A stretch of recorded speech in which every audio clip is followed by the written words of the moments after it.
Welcome back to the Self-Esteem and Confidence Mindset podcast with me, Johnny Pardo. Today, I have a special guest on the episode with me, Allan, where we're going to be talking about confidence and self-mastery and all things personal growth. So welcome to the show, Allan. Hey, Johnny, great to be here, my man. It's so good to be on your show with you, man. I've been watching your show and I know I remember when you started, and it's so good to see all the great guests you're having on the show, and you're going from strength to strength, my man. So thanks for having me. I appreciate you being here. And I remember I first discovered Allan's work at the beginning of 2020, just before the lockdown all started. And I thought, wow, this guy's got some stories and some valuable knowledge, which of course is you've got to utilize actually rather than just being knowledge. But I remember going away and just thinking, wow. And I went to a couple of his events. So I'm really privileged that you can share some value with the listeners today. And I know we're going to get a ton of great insight today. So we'll go into the conversation in a moment, but I'll just give a very quick introduction to Allan. So Allan is a man of many talents. So he's an international speaker. He's an authority in spiritual psychology and self-mastery. He's also a professional speaking coach, and he's helped educate me in both the personal growth and financial world. So Allan, tell us a little bit more about your story and what got you into self-mastery and this area. Wow. I'll keep it short. I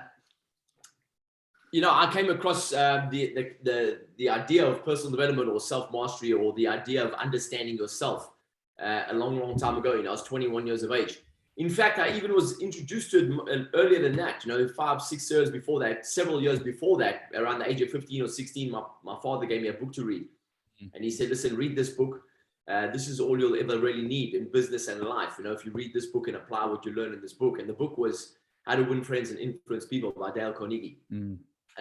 He also gave me another book to read, which was called Consciously Creating Circumstances by George Plummer. And I didn't read these books, obviously, because, I was 15, 16. My dad was telling me what to do. And at that kind of age, I was rebellious, and refusing to do anything my father was telling me. But I remember reading How to Win Friends and Influence People, and the other one, Consciously Creating Circumstances, which is a brilliant little book. It's only about this. I mean, it's, you can sit down and read it in one sitting, And I remember reading both of these books, in my 20s. And saying to my dad, I said, wow, Dad, those books are both amazing, And he said, yeah, imagine if you had read them when I told you to read them at 15 or 16, when you were a teenager. But it wasn't until 21 years of age, when I'd been out of the military, and I was going through a really tough time. I'd spent 2 years in the military, and 7 months of my last year, 1987, I was in Angola, deployed there during the civil war that was taking place there. And it really affected me, and I came back with post-traumatic stress. And I was drinking a lot. I was getting high every day. I was drinking myself into unconsciousness, really, because I was having nightmares, and I was locked away in my bedroom. I was very reclusive. I found it very difficult to integrate myself into the general population, And it was at the time that somebody introduced me to Think and Grow Rich, the book by Napoleon Hill, and recommended that I read the book, and told me that the book would really make a big difference in what was happening to me inside me at the time. This was a very good friend of mine, so I took him at his word. He was on the same military operation as me. He was a medevac. He was flying into Angola in a chopper and taking the wounded and the dead soldiers back to the one military hospital in Pretoria, South Africa. And he was very emotionally mature for 21 years of age, and he was one of my best mates. And subsequently, we started our very first business together. So everything he said to me, I really absorbed it, and I took him at his word, and I applied what he said. And he said to me, I remember what he said to me, Johnny. He said, when you read this book, he said, listen, make sure you've got a pen and paper so you can make some notes, because the book is really going to open up things for you. And he said, when you read it, he said, pay attention. He said, read the book as if the author is actually sitting opposite you at a table, and they're telling you something, the most important thing you're ever going to hear in your life. And I said, wow, okay, cool. And I'll never forget that bit of information, because when I started to read the book, I was completely absorbed. If you've read Think and Grow Rich, anybody who's listening to this, and I know that you value the book highly yourself, anybody who's read that book, and anybody who hasn't read it yet but comes to that book, will find the same kind of experience, that once you start reading it, it's fully absorbed in that book, because it's so well written, and it's so important, and it's really a fascinating subject, about the mind and how the mind works, and how we can take the invisible and turn it into the visible. And so I read that book with that kind of attention. And because I read it in that kind of way, and I guess there was a lot of other factors at play at the time. I was extremely volatile in terms of emotional, you know, an emotional seesaw. I mean, one minute I was as high as a kite. Next minute I was like completely depressed and suicidal, and I was high all the time. You know, I was always taking drugs. I was drunk all the time too. But I read that book and I really absorbed it, and I made notes, and I was blown away by what I was reading. And then that just kind of led me to, you know, other books, you know, and then I read another book, and my friend who recommended the book, he had a library of books, you know, in his flat. And so I used to hang out there at his place a lot. And even though I was getting high a lot, I was still reading a lot, and I was absorbing a lot. I was fascinated. I was fascinated by what I was reading, because I'd never come across it before. I'd never heard of psychology before. You know, I wasn't academically minded at school. I wasn't a student. I never read anything. You know, I didn't enjoy school at all. I was one of those kids that failed my way through school. My favorite subject was English, and perhaps maybe that had something to do with it, because my English teacher was amazing. Ian Anderson, I loved him, right? Not Ian Anderson, Chris Anderson. What a beautiful man. And he made English interesting, you know, and that was my favorite subject, and I excelled at English. And maybe that had something to do with the fact that I fell in love with reading these books, but the subject matter was something I'd never come across before, and it really, it inspired something in me. It sparked something in me, and I became an avid sponge, you know, this avid sponge for this kind of knowledge. And that led me to studying the effects of trauma on the nervous system, because I was traumatized throughout my life. And then obviously Angola was just you know, kind of like the cherry on top, right? The final nail in my psychological conflict, you know, my internal conflict. And you know, there was a war going on inside of me, you know, inside my head. You know, my head was so noisy, I had so many voices. And so this kind of information just blew me away and led me to other information, and I became this sponge for knowledge. And now, you know, 20, I mean, that's 1988 that I read Think and Grow Rich, July. So this July, it'll be, 33 years, I think it is. Is that right? 88? Yeah, 34, I guess. 34 years. This will be my 34th year since I started studying. And the day I started reading Think and Grow Rich was the day I became a student. I remember even thinking to myself, wow, you know, this is great information. You know, I'm loving this, you know. And that was the day I became a student. So 34 years later, I've read, man, I don't know how many books I've read, man. I got to the point where I was reading 6 books at a time. And I've got a brilliant memory. I've got a photographic memory. So, yeah, and it's been a fascinating journey. And as I began to apply what I was learning, I began to see massive shifts in my life. And here's an important thing I want to add here, because, you know, for anybody who's listening to this or watching this, you said something just now when you introduced me about, you know, applying knowledge, you know. Knowledge is not power. And I have got a very extensive knowledge of everything to do with consciousness and, you know, human behavior, anatomy, physiology, nutrition. I've studied the human body and the human condition and what it is to be a human being in this, you know, in this human body that we get to possess or get to utilize, and everything to do with that for 34 years now, you know, and I'm constantly reading. And so, but application is key, right? And I remember hearing something a long, long time ago, you know, from Jim Rohn first, and then from Tony Robbins. You know, Joseph says the same thing. You and I were talking about a great friend of ours, Joseph McLennan, before we started this interview and or this conversation. And they all say the same thing, you know. And but I heard somebody say it in a different way. Until you get knowledge into your body, you know, then it's not real knowledge. You don't really know it. It's got to be in your body. And, you know, Joe Dispenza says the same thing. When it gets in your body and it becomes a ritual, it becomes a habit, it becomes a way of life, then it becomes part of your unconscious, and then you become unconsciously competent. And that's really, that is the level of consciousness that we all possess, is this ability to be unconsciously competent at the most important things in life. But most of us never get to that level of mastery, which is what self-mastery is about. It's about learning how to become unconsciously competent in your ability to be a good human being, a powerful human being, a manifester. You know, we have that ability to master that area of our lives. But, you know, as I said last night, when I posted something on my Instagram last night, I was inspired by reading Outwitting the Devil by Napoleon Hill. I'm reading that book again. And, you know, I was inspired by what I read there, and I posted something immediately on Instagram on my story. I said, you know, the most important thing, or the thing of enduring value, as I put it, right, which I took from the book, and then I paraphrased it. The thing of enduring value is, the only thing of enduring value is understanding or having a working knowledge of your mind and how it works and how we think and why we think what we do and where those thoughts come from, and how the brain is not actually a thinking mechanism, right? The brain, people think the brain thinks, but the brain is not that. The brain is this receptor which then inspires thought. So it's a fascinating, subject, the human mind and human consciousness and self-mastery.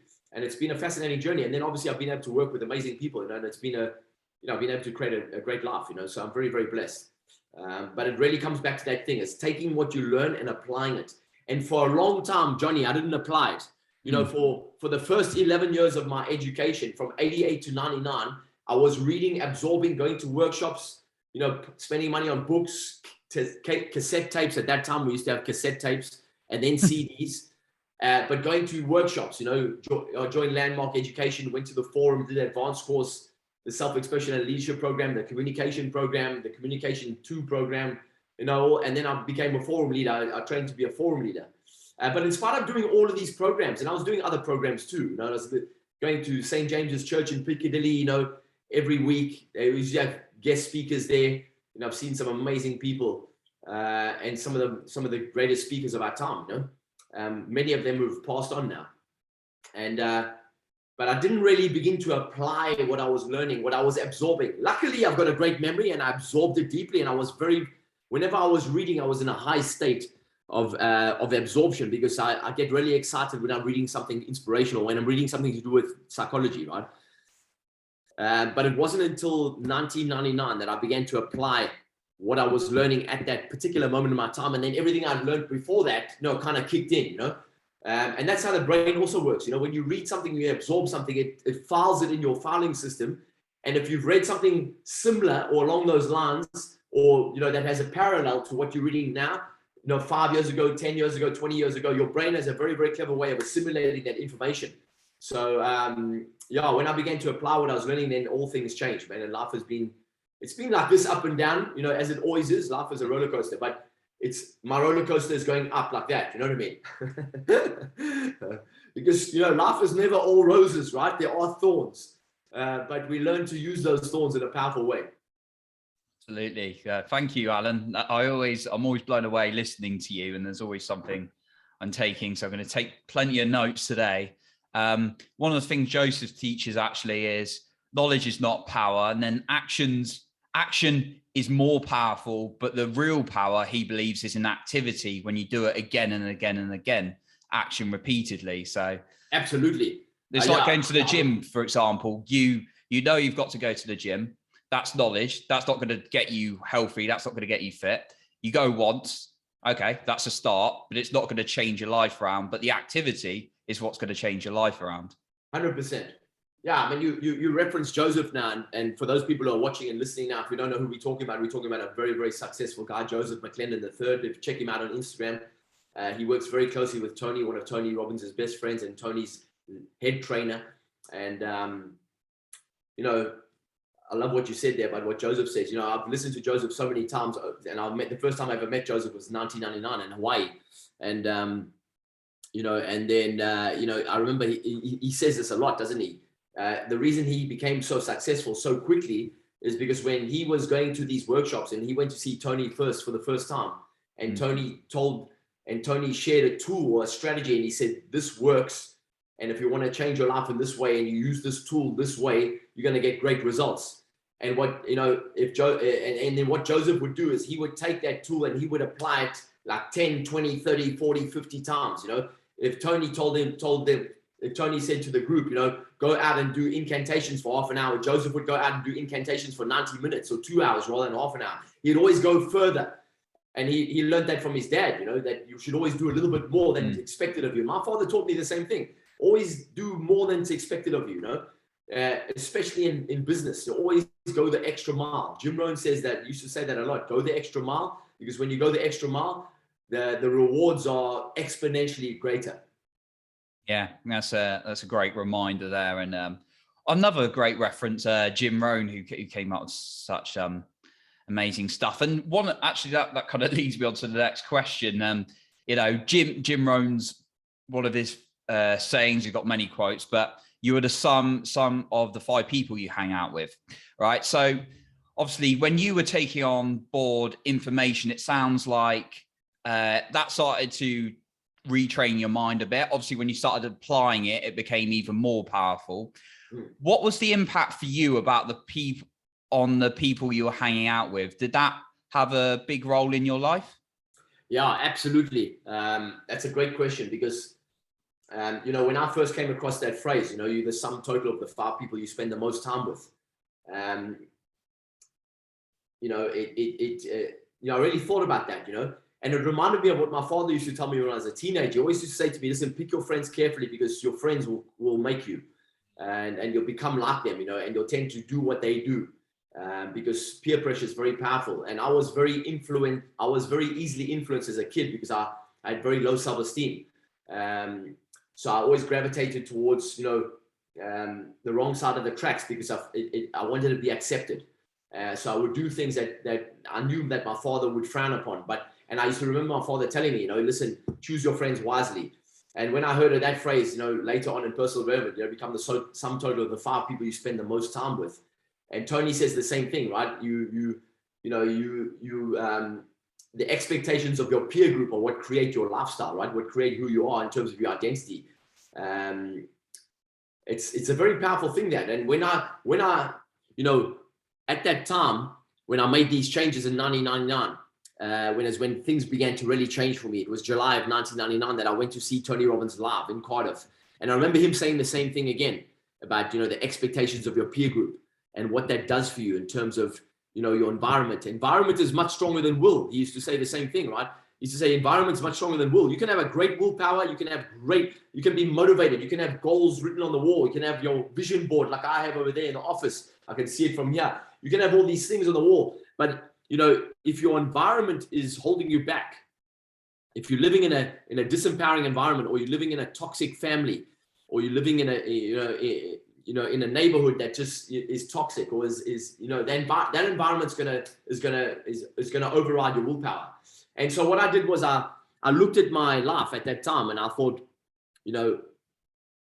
I could see exactly where I was and why I was there and what was happening in my life. And just to give some context, at that particular time in my life, in spite of the fact I'd been studying for 11 years, I found my place at the end. I found myself in a place in 1999 when I was suicidal, I was addicted, and I'd been drunk and high for 18 years straight. Pretty much most of my life, that's what it was. But for a long time, for an extended period of time in the late 90s, I was extremely unhappy, and it was getting to the point where I was suicidal and contemplating it on a daily basis because I was in so much pain. I just thought the easiest thing to do is to check out, because I couldn't see any hope. I couldn't see any, and that's what happens to people, right? They can't see any way out of the darkness they're in. And that's how I felt. And then that's when I went to see Tony live. And then I remember going to that workshop 4 days sober. I got there 4 days sober. I made a decision to go there sober. So I got clean 4 days before it happened, sober 4 days before I got there. And when I arrived there, I really applied myself. I made a commitment to myself. I said, I'm going to apply myself in this workshop. I'm going to play full out. I've come here to change my life. I was very conscious about that and very committed to that, because I realized I got to a point where if I didn't change my life now, in that moment, then for me, that conversation about just jumping under the train on the train track was so real for me and so within touching distance. I knew that I needed to make a shift in the other direction, because I was afraid to do that for sure, but I was in so much pain that it was a reality for me. It felt like a reality. And I remember when he said that, that you got to look at your environment, and you got to look at the people that you're hanging around with on a regular basis, and look at the people that you look up to, and look at the people that have a lot of influence on you in terms of your identity and your values and all that. And I looked at my life and I thought, wow, I can see why I've been doing what I'm doing because of my environment and because of the people I'm hanging around with. And I love those people. I still love them to this day. Some of them are still my best mates. We grew up together, etc. However, we had become our negative behavior. We'd become our destructive behaviors. We'd become our destructive habits of getting high and drunk all the time. And it wasn't serving any of us.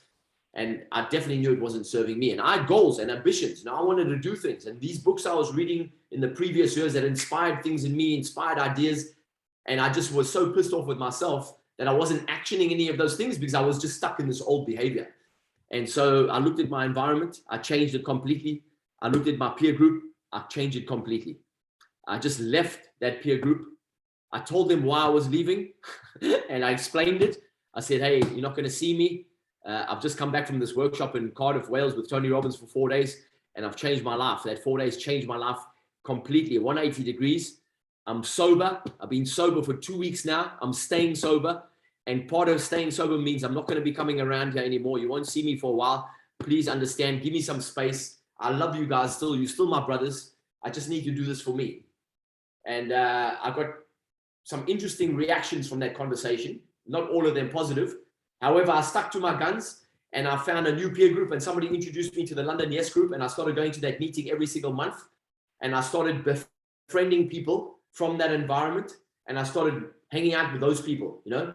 And then the rest of the time, I would just spend my time on my own. And while I was on my own, I was reading and practicing what I'd learned from Tony, practicing the exercises every single day. I just went on a mission, man. I just rewired my nervous system completely. Like every morning I'd wake up and I'd do my triad for 45 minutes. I'd do my incantation for 30 minutes. And then I'd go to work and I'd work 12 hours. And while I was there, I was reading all the time. And I monitored my thoughts. And every time I had a negative thought, I would stop myself right in its tracks. I'd say, hey, that's not right. Where does that thought come from? Why am I having a negative thought? This is old programming. Let me replace it with a positive thought right now. Let me do 5 star jumps. Let me do 20 press ups. And I just rewired myself, man. And it had a significant impact on my life. I went from like, you know, arriving at UBW 4 days sober in 50K of debt. In spite of the fact that I was working 7 days a week, 12 hours a day, making £20 an hour, right, in the bank. I was working in 2 banks. I worked for Credit Suisse, and then I went to Citibank after that. And I was in IT, so I was making good money, but I was always broke because my money was just going on getting high. Blueprint, yeah, and drinking. But coming out of UPW the following year, man, I mean, a year later after UPW, 13 months actually to be exact. I remember I went to a party with my old crowd. They hadn't seen me for 13 months. I was like, you know, 6, 7, 8 kgs heavier. I was working out. I was clean. I'd been drinking water only, eating good food. I stopped eating meat, stopped drinking coffee. I went vegan. My energy was through the roof. I was feeling great, man. I was sober for a year, man. And I went to a party, and some of my friends didn't even recognize me. And I changed my entire life, including financially. It was amazing, man. But that's what can happen when you really apply this stuff, you know. And that's what a lot of people don't do. They read a book, they listen to a podcast, they go to a talk, etc., but they don't actually apply what they're learning. And even if you just take one thing and you apply one thing every day, like gratitude every morning. I started applying gratitude every morning. Then I added to it. Then I added to it. Now I've got a whole bunch of things that I do, you know, just out of habit, right? They just set me up every single morning. But I started with one thing and I applied it and I made it part of my routine. Then I added something else. A lot of people also do too much stuff, you know. They try and do too many things and then they just get overwhelmed, so they don't do anything. So yeah, it's interesting. Yeah. Environment and peer group, very important. Absolutely. And there's a fair few lessons we could have picked out from what you just said. So there's that decision you made, that I'm not settling for this anymore. And actually I'm going to change my life. I'm going to apply. And that's why I always encourage in my episodes, what's the one thing you're going to implement from today? Yeah. So I appreciate that. You've also obviously shared very openly, so thank you, that you were in perhaps the darkest of the darkest stages of your life. And that's when you came out of it. So, you know, this just shows what's possible when you rethink it, you start doing these little changes gradually into your life, and actually how that can rewire your nervous system, as you put it. Absolutely. But one thing you talked about, and I was kind of interested in line with self-mastery, is this whole self-awareness piece.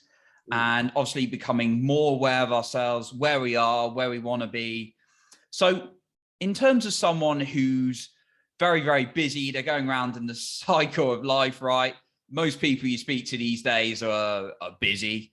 What guidance would you give to someone who's perhaps caught up in this very busy cycle of life, and perhaps they're not where they want to be, how they can work on their self-awareness a little bit more? Well, it's an interesting thing that you say there about a lot of people being busy, and it's true. A lot of people are being busy doing nothing, doing nothing, or busy being busy. Yeah. And, you know, a lot of people are majoring in minor things, so they don't get anywhere. You know, but to answer that question, you know, I think what I always say to people is first of all, become aware of what you think about a lot.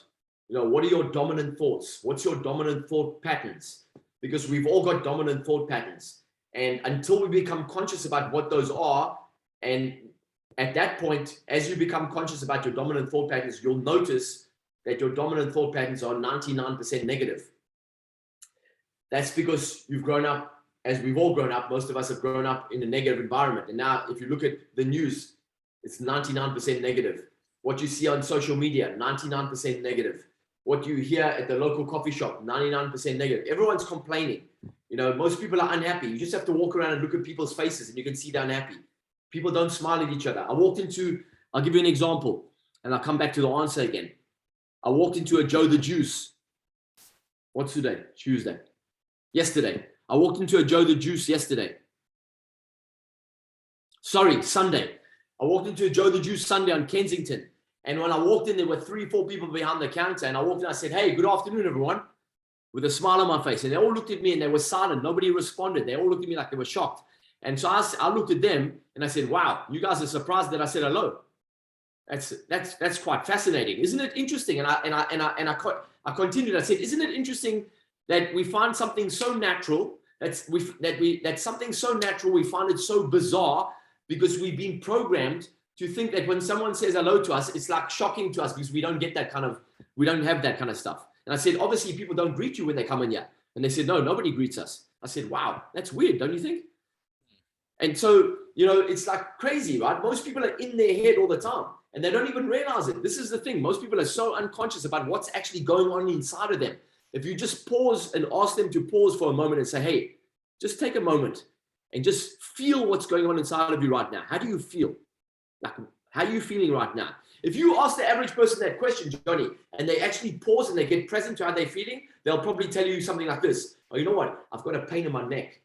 I've actually got a sore back. I've got a headache. You know, I'm not feeling so great. I'm feeling tired. I'm feeling lethargic," you know? But they're not even present to that because they're in such operating mode, right? Just doing under a lot of pressure. And they're inside their head. They don't even realize what's going on inside their head, which is all these thoughts all the time. Just like constant barrage of thoughts. So, you know, coming back to your question, to answer that question, you know, if I think about myself, when I started to read and I started to apply what I was learning and I started listening to what these people were saying, you know, I started thinking, wow, yeah, I have got a busy mind. I'm always in my head. I'm always worried about what people think of me. I'm always asking myself, what do they think of me? Why are they looking at me? Are they talking about me? And I started to notice what was going on inside of my head, and it was always self-indulgent. It was like I was self-obsessed, and I was self-obsessed with looking good or feeling safe or being accepted or feeling uncomfortable. I always felt uncomfortable. And when I became aware of it, I thought, wow, this is crazy. No wonder I feel unhappy all the time. No wonder I always want to get high, because I just want to check out. I want to check out of the present. I was just looking to check out of the present, because the present was a very uncomfortable place to be. And as soon as I became aware of it, at first it was freaked me out, right? At first I was completely freaked out. Because then I thought, oh my God, I can't get away from myself, right? Because no matter where I go, I'm here. But then I started asking myself, okay, cool. What do I need to do in order to begin changing this? And I started, okay, let me listen to what these people are saying. And I started to pay attention. And then I started to ask different questions. And I started to notice. And, you know, and then when you start becoming the observer of your thoughts and you're not subjected, you're not subjective, right? You're not at the mercy of your own thinking. Then you can observe, you become objective. You say, wow, that's interesting. That's fascinating. Where did that come from? Like, when did that first start? How old was I when I first thought that? How old might I have been when I actually first had that very first thought? You know, and you can track it back, man. You can track this all the way back to your youth.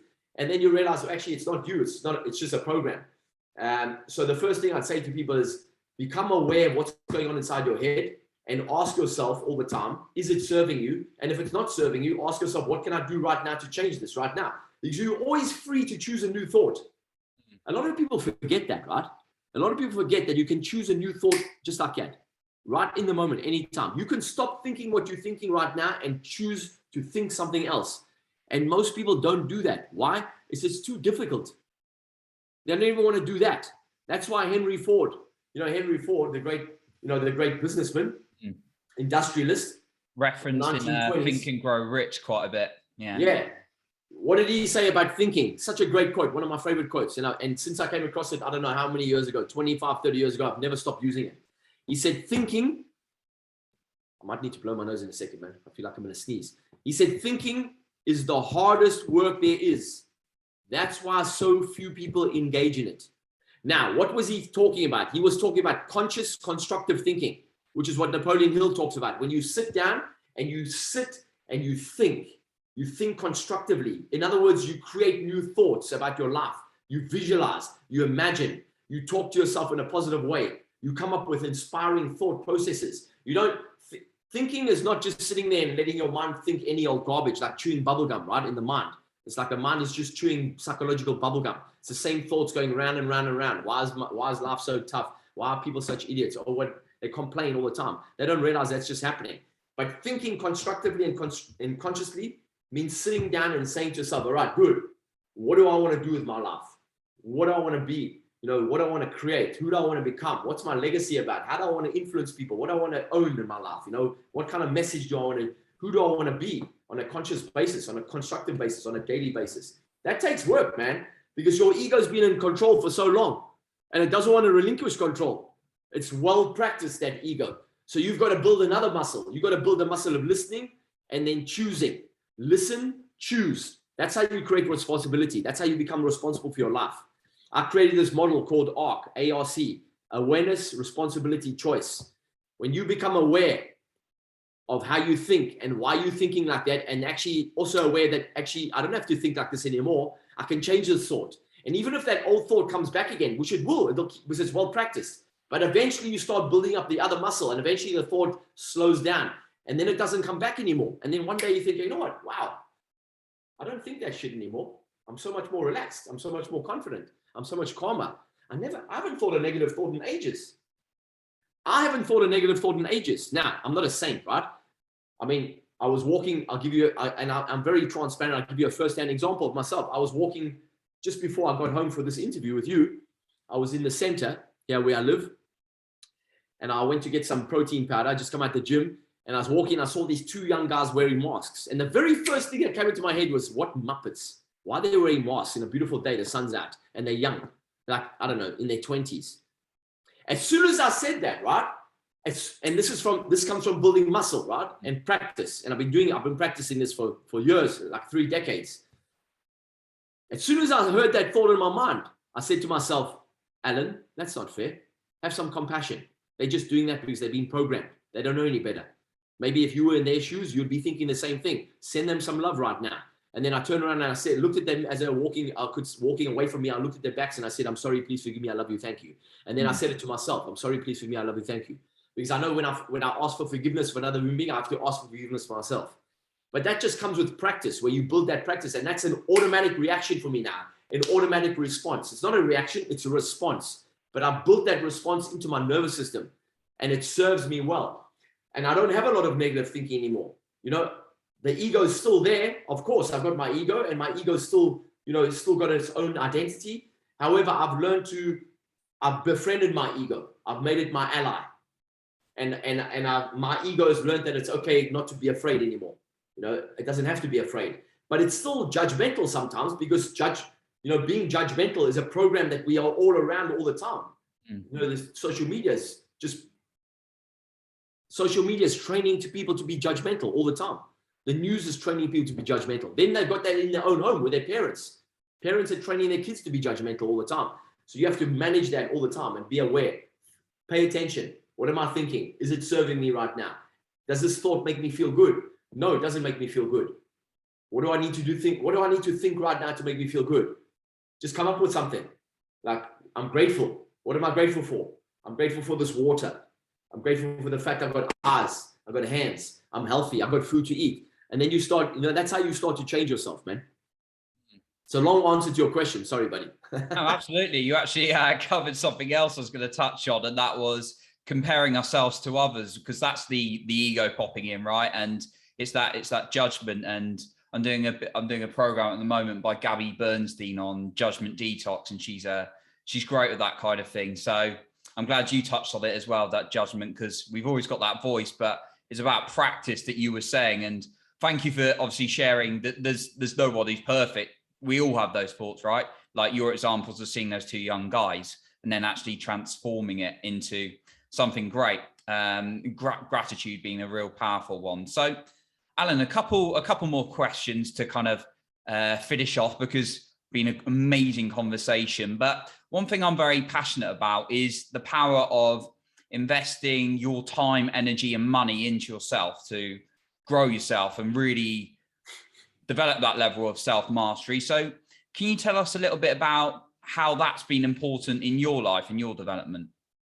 Oh, Johnny, that's it. Yeah, my man. You know, I've spent so much money on programs and books and CDs and DVDs and, you know, traveling to get to programs. You know, I borrowed money. You know, in my early years of educating myself. You know, I borrowed money so I could go on different programs, and it was worth it. You know, every penny spent. You know, in excess of £100,000, probably 120 grand.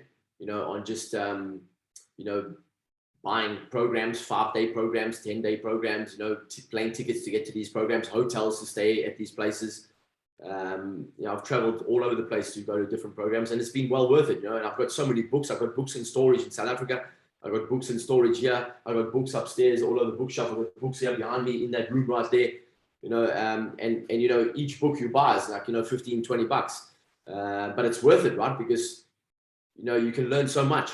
And I think, you know, people, you know, nowadays it's different now, you know, and I've noticed this too, you know, that you can educate yourself for free pretty much these days. You know, you can get free stuff on YouTube, you know, you can get free stuff on podcasts. You get a lot of free information, a lot of free education. And while that's great, I think that is great. It's awesome. But at the same time, what it does is it undermines the value of that information. You know, I think if you pay for something and you really have to pay, like, you know, a hefty weight, or you know, a hefty weight of cash for something, you value it more. You know, you're going to use it, right? But at the same time, you know, generally the general population, they still don't really value. I mean, I know people have paid for programs, go to programs, they come back, they put the books on the shelf, and they don't do anything with it anymore. You know, they don't apply it. You know, and I've done that in my past too. But then I started asking myself a different question. I said, what happens? What would happen if I began to apply what I'm learning, even if I just applied one thing from this program? So investing in yourself is extremely important. I know you do the same thing. You've invested a lot of money in yourself too.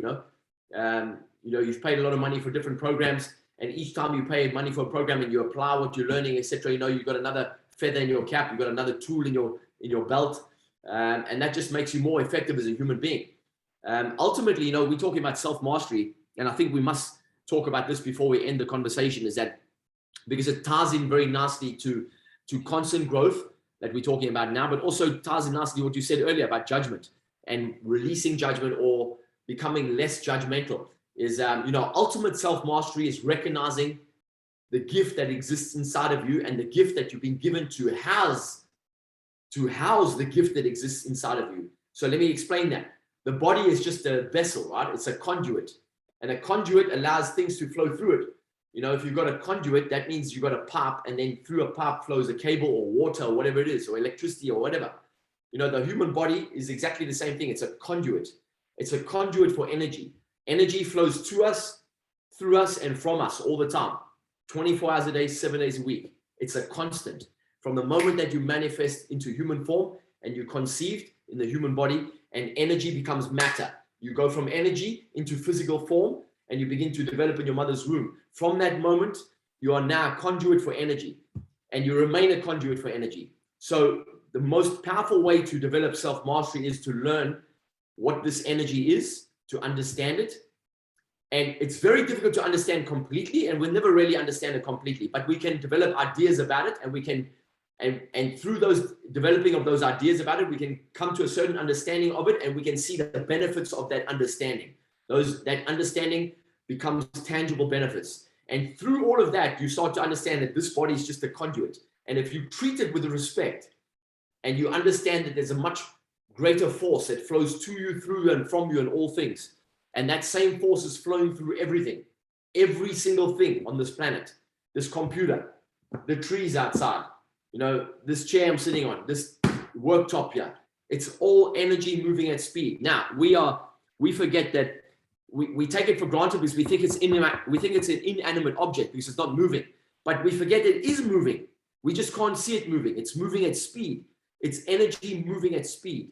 It's atoms, electrons, molecules, all moving at speed, at such speed that it becomes dense matter. So when you understand that, this conduit, the human body, which houses an energy or a spiritual aspect of grace, right? This energy that exists inside the body, behind the eyes, the I am. When Jesus spoke about the I am, he wasn't saying I am the only God. I am the only Son of God, I should say. He was saying the I am that exists inside of me, which allows me to do all of these things, which you can also do greater than me, which is what he's actually said. He said, you'll do much more than me because we're all gods. That's what he said. You're all gods. What he was actually saying is that the body is human. It's just a conduit for something much greater. It's called grace, right? We've given it many different names, but that's the best way to describe it. This infinite energy that flows through us, this grace that gives us the ability to live. Coming back to non-judgment and self-mastery, when you begin to treat yourself with respect and you treat your body like a temple and you recognize that there's a grace that flows to you and through you and from you and gives you the gift of life and gives everything the gift of life, right? And then you say, wow, that gave me the fact you were born is a miracle, man. Like it's 1 in 40 trillion. It's like almost impossible. It's actually impossible if you look at the mathematical equation, but yet here you are. That's a miracle. You're still here. So, when you look at it like that, you say, well, you know what, how can I treat myself with more respect and really revere and be in awe, right? Be in awe of what I am, a human body housing this beautiful, the conduit for this amazing grace that gets to experience itself as me. That means what happens is when you can do that, you'll start to judge yourself less. When you judge yourself less, you judge other people less. And the less you judge other people, the easier it is to judge yourself less, because it's a mirror. Everything's a mirror. And when you practice that kind of awareness and you start practicing that kind of self-love and that self-respect, or that being in awe of life and the life that you get to live, the experience of living, then something amazing begins to shift inside of you. And then you begin to see something in a very different way. You begin to see everything in a different way. And if you can add that to gratitude, you can rise up into a higher state of consciousness. And that's what Maslow spoke about. It's about self-actualizing. When you self-actualize, then life takes on a very, very different perspective, a different feeling, a different meaning. And you begin to see miracles in everything. Everything becomes a miracle then, right? Because we are miracles and we become our own miracle. And that's really what self-mastery is about mastering the self, which means understanding that the concept of self that we've been given since we were kids is flawed. It's a false self. It means that, you are somebody if you build a big business, if you own a nice car, if you have a hot chick, or if you have a hot man, if you're a woman, or if you got lots of money in the bank, or if you wear nice clothes, you got nice handbags, nice shoes, people like you, if you've got lots of likes on Instagram, you've got a lot of followers on Facebook, all this kind of crap, right? Is surface level crap. What's more important is who you are behind all of that stuff. If you take away all of that stuff, who are you? For a lot of people, if you take away all of that stuff, they're nobody, because they've never built that inner identity. They haven't built that inside relationship, that relationship with their higher self. So if you take away everything they own, what have they got? They feel naked, right? They got nothing because their identity's gone, right? If you take away everything I own from me, I'm still happy. And that's a fact because I've done it twice. I've lost everything twice and I'm still happy. Even when I was going through that process, I still reminded myself, hey, you don't need all of that stuff to be happy. What's important is being happy with what you got right now so you can build it back up again. Because that's the fastest way to get it back, is to put yourself in that place of gratitude, even right now, even when your ego is telling you don't have anything. And that's the biggest problem with men's suicide right now. The reason that men's suicide skyrocketed, spiked during lockdown is because a lot of men lost their incomes, they lost their jobs, they lost their ability to make money. And if you take away the average man's ability to make money, you've taken away his identity. What has he got? If he hasn't practiced self-mastery, internal relationship with himself, a deep relationship with himself, if he hasn't built that muscle and discovered who he really is behind the facade, behind the mask, behind the role, behind the label, etc. If he doesn't know who he really is, you take away his ability to earn money, he feels like nobody, and that's the greatest pain he can ever have for most men. So what they do is they kill themselves because they don't think they've got anything else. So it's an interesting conversation, right? Self-mastery. It's the most important thing. It's the only thing why we're here on earth. It's the only reason why we're here on earth. I saw a fascinating quote. Let me just look at it on my phone so I can just tell you exactly what it was. I saved it and I'm going to share it on my Instagram. But I want to read it to you because it's so true, man. Because this is what I talk about in spiritual psychology. And you've done my program, you know what I mean. But listen to this, right? Mind blowing. God becomes man. And when I say man, I'm not talking about like the male gender, right? Let's not go there because there's all kinds of conversations about that. When we talk about man, we're talking about the human race. God becomes man, or God became man God became man that man might become God. That's powerful, right? Let me say it again. God became man that man might become God. And that's exactly what Maslow spoke about, self-actualization. That's what David Hawkins talks about. That's what Wayne Dyer spoke about. Well, David Hawkins doesn't talk about it in the present tense right now because he's also passed on. But, people like David Hawkins, Wayne Dyer, Maya Angelou, Louise Hay, all these beautiful people that talk about really self-actualizing, which means rising up into a higher state of consciousness and living from your higher self. Your higher self is your direct connection to God, universe, source, higher power, infinite intelligence, whatever you want to call it, it's all the same thing. But that's the true nature of self-mastery. When you master the internal relationship with the higher self, and then fear disappears, right? No more anxiety, no more fear, because it doesn't matter if you lose everything, because you know that none of that stuff's important. And what's the most important thing is who you being in the moment.